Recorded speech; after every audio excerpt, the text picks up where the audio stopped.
인천 지역의 신규 확진자가 처음으로 10,000명을 넘어섰습니다. 경기 지역에서는 전날보다 2만 명 증가한 5만 명의 신규 확진자가 발생했습니다. 여야 대선 후보들이 지역 민심을 잡기 위해 발빠르게 움직이고 있습니다. 여야 대선 후보들의 인천 지역 공약 비교해봤습니다.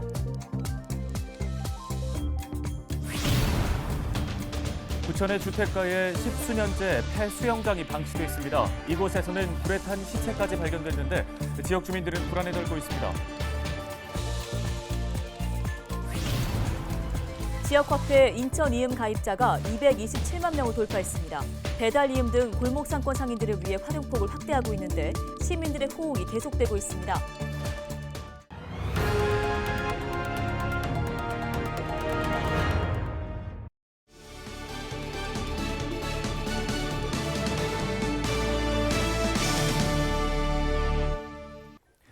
시청자 여러분 안녕하십니까? 헬로티비 뉴스입니다. 23일 0시 기준 인천 지역의 코로나19 신규 확진자는 11,063명입니다. 인천 지역 신규 확진자는 처음으로 10,000명대를 기록했는데요. 코로나19 관련 사망자도 8명 발생했습니다.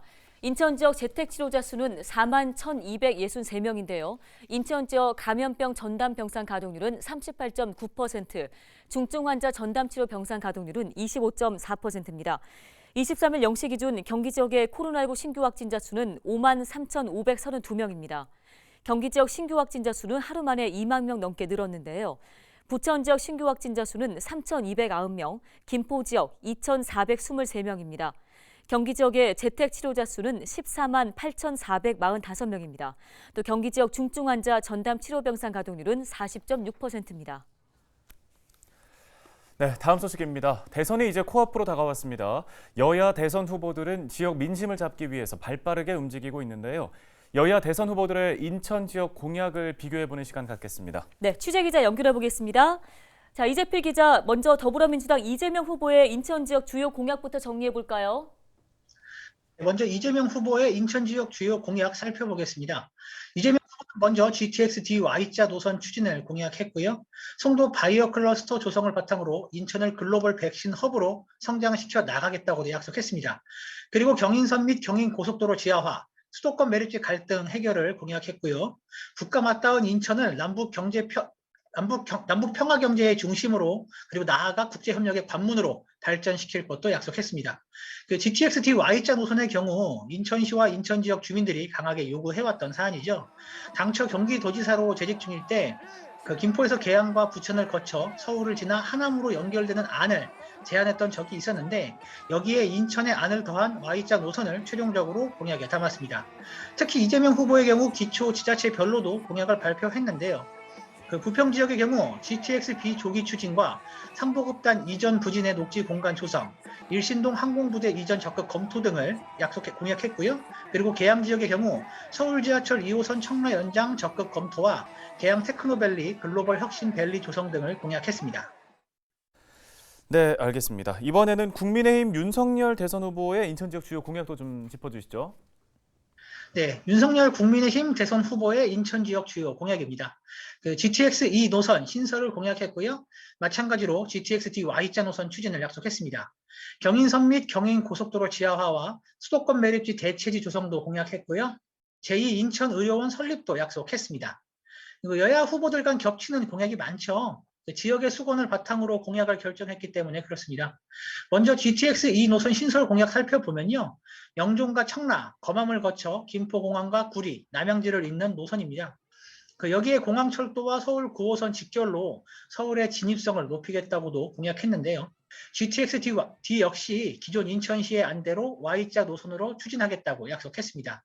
특히 수도권 매립지 종료의 경우 총리실에서 일임해 임기 내에 대체 매립지를 조성하고 수도권 매립지를 종료하겠다고 공약했습니다.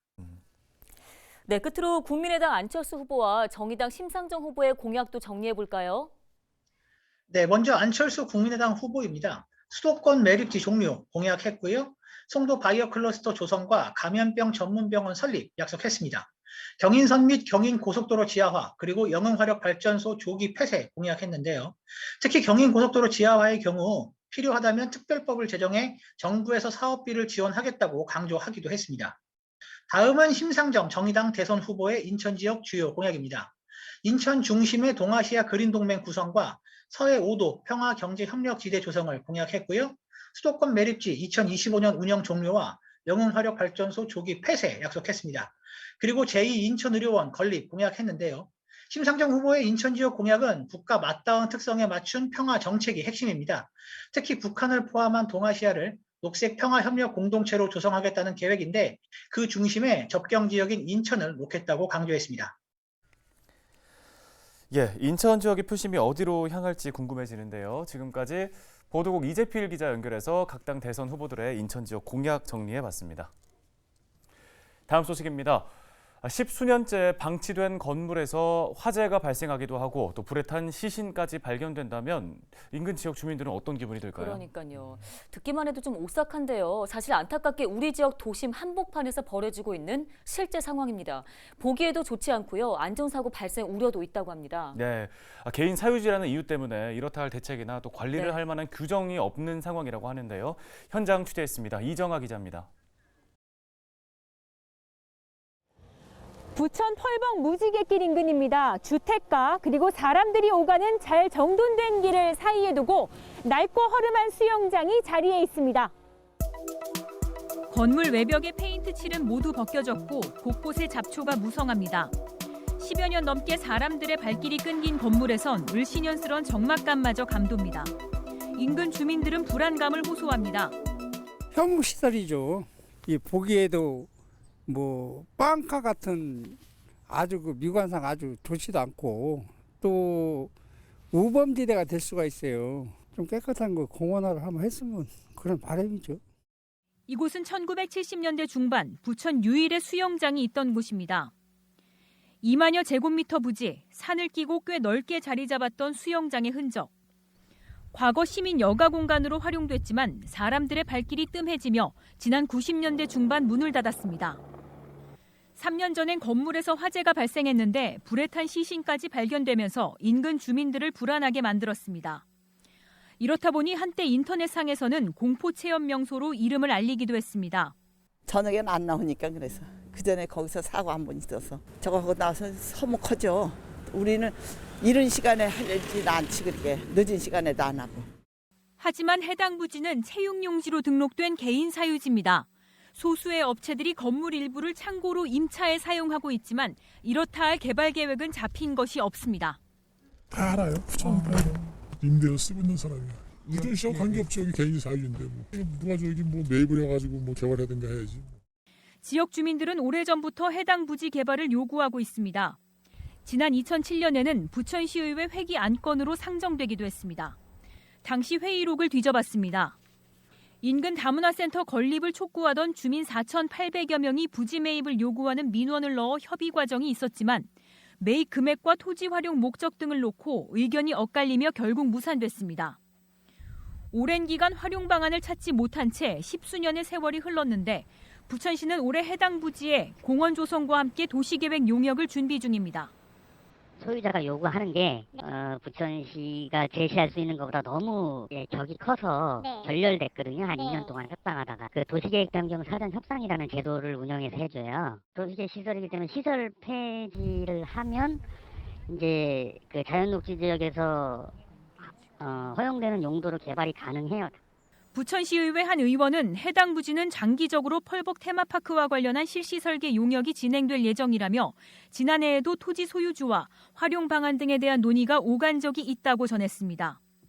부천 지역 또 다른 폐시설로 꼽히는 상동 아인스월드, 춘희 경인랜드 등과 마찬가지로 개발이나 정비에 대한 필요성이 꾸준히 제기되고 있는 겁니다.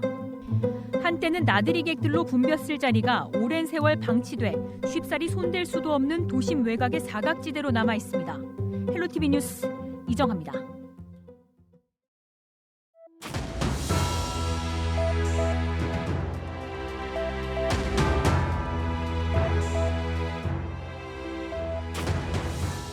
이젠 6.25 전쟁의 기억이 희미하지만 남과 북은 여전히 휴전 상태에 있습니다. 휴전선 너머로 서로 총부대를 겨눈 지 어느새 70년의 세월이 흘렀는데요. 요즘 유럽에서는 전쟁 이야기가 매일같이 들려오고 있습니다. 러시아가 우크라이나 접경 지역에 병력을 집결시키면서 일촉즉발의 전운이 감돌고 있는 건데요. 2월 23일은 러시아와 우크라이나 등 구소련 국가들의 이른바 조국 수호의 날입니다. 1919년 내전 중에 붉은 군대 창설을 기념해서 만든 공휴일인 건데요. 모순되게도 푸틴 러시아 대통령은 이 조국 수호의 날 하루 전 우크라이나에 파병을 지시했습니다. 우크라이나군과 친러 분리주의자들은 8년째 교전을 이어오고 있는데 14,000여 명이나 목숨을 잃었습니다. 유럽의 전쟁 위기를 지켜보면서 한반도의 안보에 대해서 생각해봅니다. 도발 의지를 꺾기 위한 국방력 강화와 동시에 군사적 긴장을 완화하기 위한 노력은 필수가 아닐까요? 데일리 브리핑이었습니다.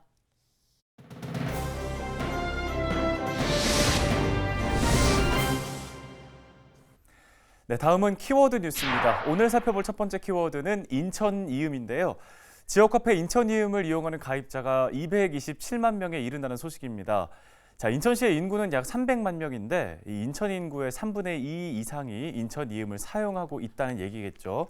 인천 이음 가입자는 지난해에만 약 80만 명이 증가했다고 하는데요. 10% 캐시백 혜택은 물론 업체들의 배달 수수료를 덜어주는 배달 이음, 또 전통시장 활성화를 위한 장보기 배달 서비스, 택시기사들의 콜 비용 부담을 덜어주는 이음 택시까지 그 활용폭도 상당하게 넓어지고 있습니다. 지역 골목 상권 활성화를 위해 태어난 인천 이음의 활약이 계속되기를 기대해 보겠습니다. 네, 다음 키워드는 비상급수입니다. 계양구가 민방위 비상급수 시설에 대한 정비를 진행하기로 했는데요. 비상급수 시설은 수원지 파괴나 테러, 가뭄이나 긴급사태 등으로 상수도 공급이 중단됐을 때 최소의 음용과 생활용수를 공급하기 위한 시설입니다. 현재 계양 지역에는 음용수 10곳과 생활용수 5곳이 있는데요. 계양구는 물탱크와 급수대, 청소, 소독을 비롯해 발전기 정상 작동 여부와 펌프 배관 동파 여부, 수처리 장치 필터 등을 점검할 계획입니다. 특히 음용수는 직접 채수해 보건환경연구원에 수질 검사를 의뢰하고 3월 초 수질 기준 적합 여부에 따라 즉시 임시 폐쇄 또는 전문가를 통한 수질 개선을 추진할 예정입니다. 네, 다음 키워드는 주민참여 예산입니다. 인천시가 주민참여 예산 사업 발굴을 위한 의제를 23일부터 공모하는데요. 인천시는 시민들을 대상으로 주민참여 예산 사업의 의제를 공모한 뒤에 온라인 시민투표를 통해서 10개를 선정할 방침입니다.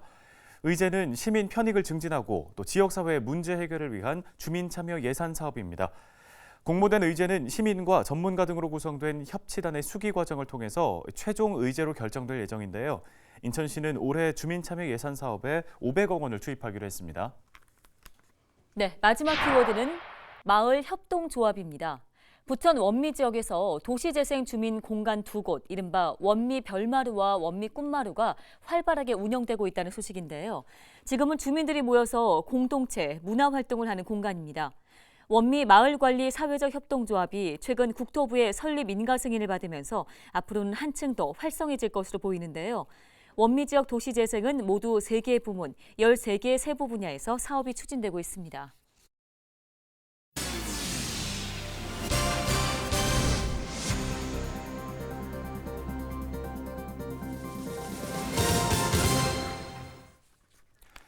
부평구가 오는 3월 16일까지 청소년 참여위원회 신규 위원을 모집합니다.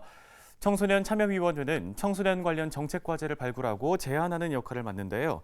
사업 시행 시 개선 방안을 제시하는 임무도 담당합니다. 대상자는 만 9세부터 24세까지의 부평 구민이며 임기는 1년입니다. 위원회 참여자에게는 참석 수당과 봉사 점수, 모범 청소년 표창 등이 제공됩니다. 계양구가 취약계층의 LED 조명을 무상으로 교체하는 에너지 복지 사업을 진행합니다. 취약계층 에너지 복지 사업은 일반 조명을 고효율 LED 조명으로 교체해 전기 요금을 줄이고 주거 환경을 개선하는 사업인데요. 올해 사업비는 2억 5,500만 원이며 국민기초생활보장법에 따른 생계, 의료, 주거급여 수급권자 100세대와 복지시설 22곳이 대상입니다. 앞서 계양구는 지난해 저소득층 109세대와 복지시설 72곳을 대상으로 LED 조명 1,956개를 설치한 바 있습니다. 오늘 저희 헬로티비 뉴스가 준비한 소식은 여기까지입니다. 네, 시청해주신 여러분 고맙습니다.